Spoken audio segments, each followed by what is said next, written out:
गर्भातच मारून टाकतात का? आता हे तुम्हाला ऐकून हे वाटेल, ब्रिटनमध्ये गर्भपात करणं मान्य आहे, म्हणजे तुम्ही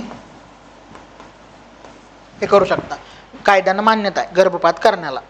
आणि ह्याला पण सेक्स डिसाईड पण, म्हणजे ते जनरली सांगितलं जातं, सोनोग्राफी जे करता तुम्ही, गर्भलिंग निदान चाचणी जी केली जाते ती.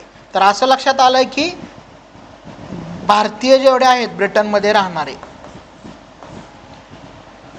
तर समजा एका वर्षात तिथं 3000 बालकं जन्मली असतील भारतीयांची, तर त्यातली मोर दॅन 2000 ही मेल आहेत.